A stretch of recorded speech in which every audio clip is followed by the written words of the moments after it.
So 3 years ago, a student from my university, a friend of mine, was arrested and jailed for 8 months because his visa expired and he did not leave the country during the stipulated time that he was supposed to leave. Barely about a month ago, one of my friends was admitted into my university, but her visa expired and she had to leave back to her country because she arrived the university about 1 day after her visa expired. So there was nothing the university could do and she had to be sent back to her country, which is Swaziland. So expiration of visa is a very serious topic, especially for countries like Russia that give you about a month to leave and after that you become a fugitive. And the reason why my friend was arrested was because his visa expired and he tried to stay in the country without a visa. He got arrested by the immigration and he was detained for about 8 months. If you are caught with an expired visa in Russia, you get deported and you pay a fine of about $5,000 to $7,000, which is about $100, and you are banned from entering the country for about 5 to 6 years basically. So if you're a student in Russia and your visa expired and you were deported, that means you lose your education and you lose everything you ever worked hard for. So that is why we're making this video, to help you to avoid an expired visa in a foreign country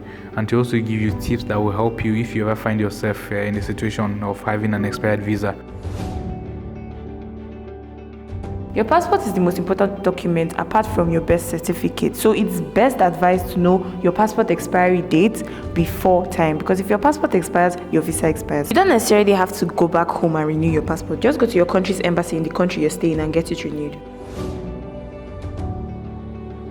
Alright, so number 2, you need to know the type of visa that allowed you access into the country. A lot of students come through student visas that are for I think 3 months, and then when you pass the entrance examination, you get renewed. You don't have to depend on your agent to tell you everything about your visa. Research on your own and know the type of visa that you're entering the country with. For example, when we're coming in, we're given I think 3 months of visa, and then when we came in and passed the entrance examination, our visas were extended to 1 year, and our visas get extended every 1 year. So you need to know the type of visas that you came through with and the duration and the expiration. For example, if you didn't know that your visa is going to expire every year, then you might end up being caught in the whole expiration of visa stuff. That is the reason why you should understand when your visa is going to expire and get ready for it before it actually expires.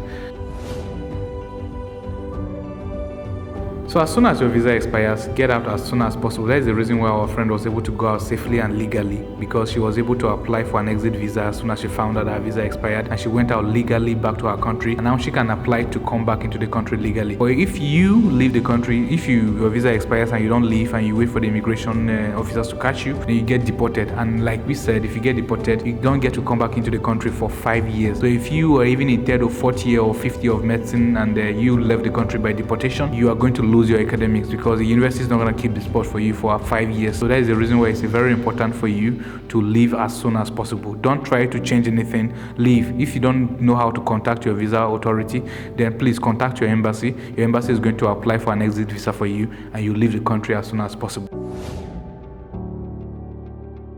Be in contact with your visa authorities. Luckily for us, our visa authority is the university. So anything that goes on with our visa, they come to tell us, or they come to give us information about it. But if you are not close to your visa authorities, like us, we live in the hostel, so they tell us immediately. They call us from our rooms, talk to us about our visas. If you're living outside the hostel or you're living in an apartment, that could be a disadvantage for you, and it can also lead to visa expiration because you might be misinformed or you might not know anything going on with your visa.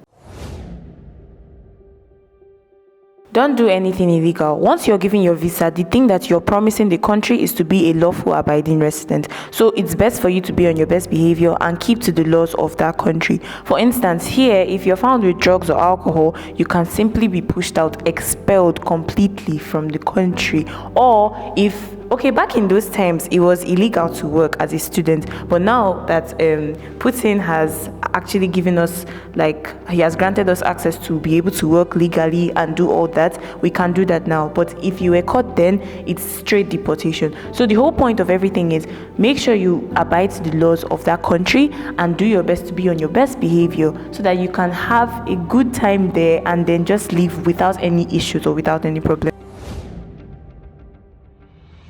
Right, so another very important one is to keep track of your visa yourself. Don't depend on another person to be keeping track of your expiration dates and your expiration, anything about your visa. Because if you are depending on an agent, that agent might do a mistake one day and you are the one that gets deported, you are the one that your life gets ruined, and he's just going to apologize to you, which is going to solve nothing. Even if you depend on your visa authority to let you know when your visa is going to expire, there are times when they might do a mistake, or there are times when they might have filing issues, and then you might be misinformed, your visa expires, and the school school is going to expel you. You think they're your friends. As soon as your visa expires, the school doesn't want to pay the 1 million rubles fine that the government gives them when the students violate the visa agreements that they had. That's the reason why they will be the first to kick you out. So know when your visa is going to expire, and even when the school does not call you to renew your visa, please know when it's going to expire. Remind them that, okay, it's 21 days left, and what are you guys doing about my visa? Am I no longer a student? Questions like this should be asked about your visa, because you are not staying here as a temporary resident, or as a citizen, or as a permanent resident. You are staying here on a very temporary visa that can be terminated at any time. Even if the rector of your university wakes up one day and decides that he doesn't want you guys as students anymore, then you have to leave the country immediately. That's the reason why it's very important for students to find ways on how to apply for other visas. Like a lot of my classmates are looking forward to apply for permanent residency. Russia has a requirement that if you get a red diploma, that is a first-class degree, you can apply for permanent residency. We made a video on how to apply for permanent residency in Russia. We're going to be linking it in the description, hopefully, if you don't forget. And thank you guys for watching this video. And hopefully you notice that we have a new studio now. It's the courtesy of Ali Abda, because we decided to copy his style, not copy his style, get inspiration from his style, because he had a Skillshare class that teaches how to make backgrounds on how to make a little studio, and we're able to copy or get inspiration for that on our own. Thanks a lot for watching this video. Please don't forget to subscribe, and please never let your visas expire.